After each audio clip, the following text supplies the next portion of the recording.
The Art of Controversy by Arthur Schopenhauer. Psychological Observations. In the moment when a great affliction overtakes us, we are hurt to find that the world about us is unconcerned and goes its own way. As Goethe says in Tasso, how easily it leaves us helpless and alone, and continues its course like the sun and the moon and the other gods. Die Welt wie sie so leicht, uns hilflos, einsam lasst, und ihren Weg, wie Sonn und Mond andere Götter geht. Nay, more, it is something intolerable that even we ourselves have to go on with the mechanical round of our daily business, and that thousands of our own actions are and must be unaffected by the pain that throbs within us.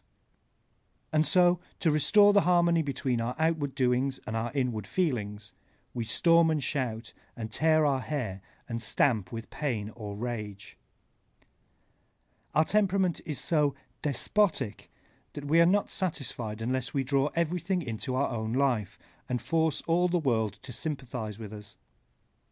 The only way of achieving this would be to win the love of others, so that the afflictions which oppress our own hearts might oppress theirs as well. Since that is attended with some difficulty, we often choose the shorter way, and blab out our burden of woe to people who do not care, and listen with curiosity but without sympathy, and much oftener with satisfaction.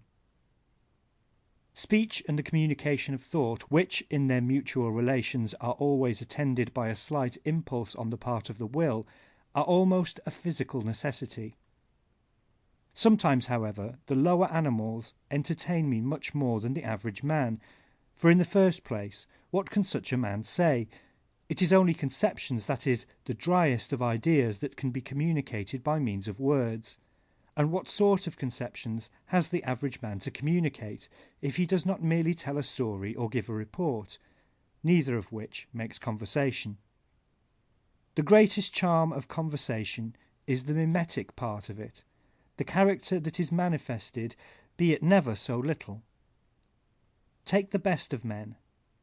How little he can say of what goes on within him, since it is only conceptions that are communicable.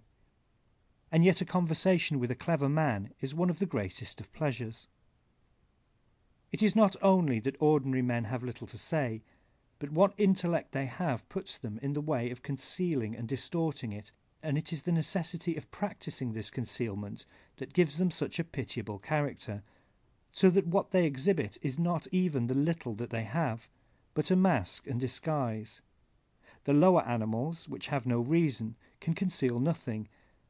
They are altogether naive, and therefore very entertaining, if we have only an eye for the kind of communications which they make.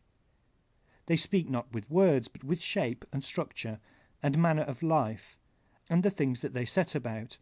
They express themselves to an intelligent observer in a very pleasing and entertaining fashion.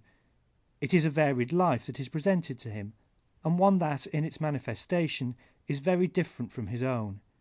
And yet, essentially, it is the same. He sees it in its simplest form, when reflection is excluded. For with the lower animals, life is lived wholly in and for the present moment. It is the present that the animal grasps. It has no care, or at least no conscious care, for the morrow, and no fear of death, and so it is wholly taken up with life and living. The conversation among ordinary people, when it does not relate to any special matter of fact, but takes a more general character, mostly consists in hackneyed commonplaces, which they alternately repeat to each other with the utmost complacency. Translator's note. This observation is in Schopenhauer's own English. End note. Some men can despise any blessing as soon as they cease to possess it, others only when they have obtained it. The latter are the more unhappy, and the nobler of the two. When the aching heart grieves no more over any particular object, but is oppressed by life as a whole, it withdraws, as it were, into itself. There is here a retreat and gradual extinction of the will, whereby the body, which is the manifestation of the will, is slowly but surely undermined, and the individual experiences a steady dissolution of his bonds, a quiet presentiment of death. Hence the heart which aches has a secret joy of its own, and it is this, I fancy, which the English call the joy of grief. The pain that extends to life as a whole, and loosens our hold on it, is the only pain that is really tragic. That which attaches to particular objects is a will that is broken but not resigned. It exhibits the struggle and inner contradictions of the will and of life itself, and it is comic, be it never so violent. It is like the pain of the miser at the loss of his hoard. Even though pain of the tragic kind proceeds from a single definite object, it does not remain there. It takes the separate affliction only as a symbol of life as a whole, and transfers it thither. Vexation is the attitude of the individual as intelligence towards the check imposed upon a strong manifestation of the individual as will. There are two ways of avoiding it, either by repressing the violence of the will, in other words by virtue, or by keeping the intelligence from dwelling upon the check, in other words by stoicism. To win the favour of a very beautiful woman by one's personality alone is perhaps a greater satisfaction to one's vanity than to anything else. For it is an assurance that one's personality is an equivalent for the person that is treasured and desired and deified above all others. Hence it is that despised love that is so great a pang, especially when it is associated with well-founded jealousy. With this joy and this pain, it is probable that vanity is more largely concerned than the senses, because it is only things of the mind, and not mere sensuality, that produce such violent convulsions. The animals are familiar with lust, but not with the passionate pleasures and pains of love. To be suddenly placed in a strange town or country, where the manner of life, possibly even the language, is very different from our own, is, at the first moment, like stepping into cold water. We are brought into sudden contact with a new temperature, and we feel a powerful and superior influence from without, which affects us uncomfortably. We find ourselves in a strange element, where we cannot move with ease, and over and above that, we have the feeling that while everything strikes us as strange, we ourselves strike others in the same way. But as soon as we are a little composed and reconciled to our surroundings, as soon as we have appropriated some of its temperature, we feel an extraordinary sense of satisfaction, as in bathing in cool water. We assimilate ourselves to the new element, and cease to have any necessary preoccupation with our person. We devote our attention undisturbed to our environment, to which we now feel ourselves superior by being able to view it in an objective and disinterested fashion, instead of being oppressed by it as before.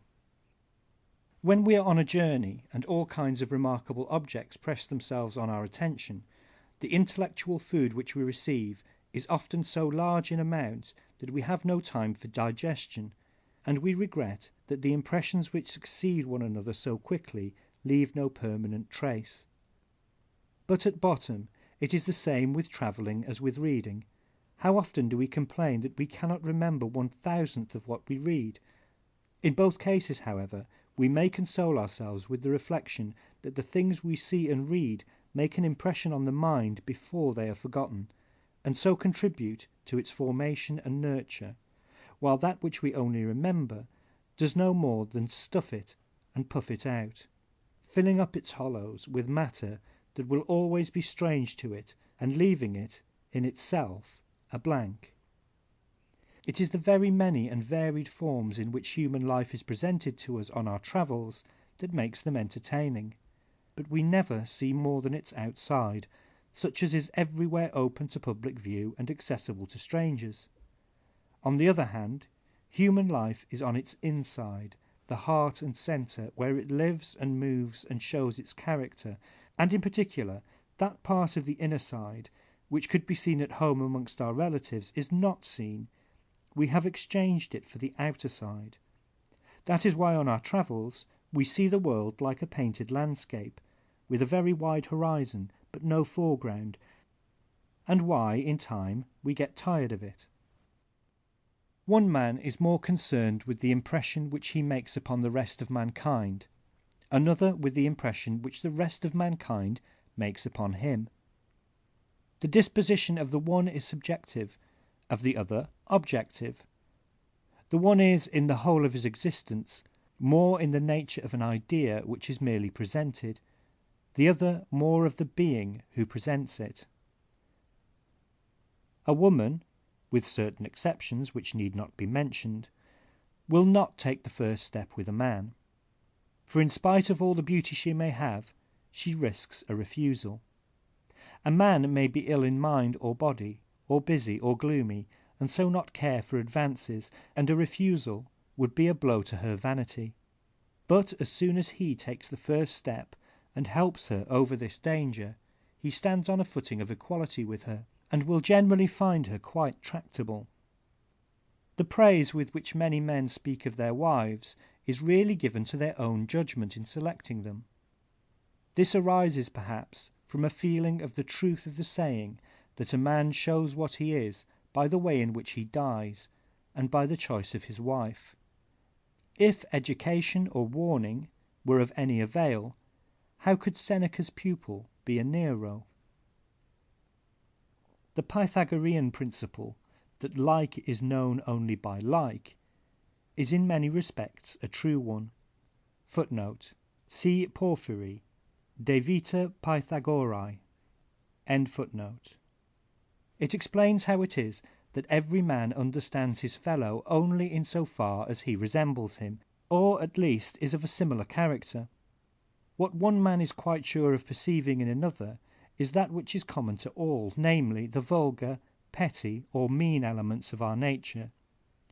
Here every man has a perfect understanding of his fellows, but the advantage which one man has over another does not exist for the other, who, be the talents in question as extraordinary as they may, will never see anything beyond what he possesses himself, for the very good reason that this is all he wants to see. If there is anything on which he is in doubt, it will give him a vague sense of fear mixed with pique, because it passes his comprehension, and therefore is uncongenial to him. This is why it is mind alone that understands mind, why works of genius are wholly understood and valued only by a man of genius, and why it must necessarily be a long time before they indirectly attract attention at the hands of the crowd, for whom they will never, in any true sense, exist. This, too, is why one man will look another in the face with the impudent assurance that he will never see anything but a miserable resemblance of himself. And this is just what he will see, as he cannot grasp anything beyond it. Hence the bold way in which one man will contradict another. Finally, it is for the same reason that great superiority of mind isolates a man, and that those of high gifts keep themselves aloof from the vulgar, and that means everyone. For if they mingle with the crowd, they can communicate only such parts of them as they share with the crowd, and so make themselves common. Nay, even though they possess some well-founded and authoritative reputation amongst the crowd, they are not long in losing it, together with any personal weight it may give them, since all are blind to the qualities on which it is based, but have their eyes open to anything that is vulgar and common to themselves. They soon discover the truth of the Arabian proverb, "Joke with a slave, and he'll show you his heels." It also follows that a man of high gifts, in his intercourse with others, must always reflect that the best part of him is out of sight in the clouds, so that if he desires to know accurately how much he can be to anyone else, he has only to consider how much the man in question is to him.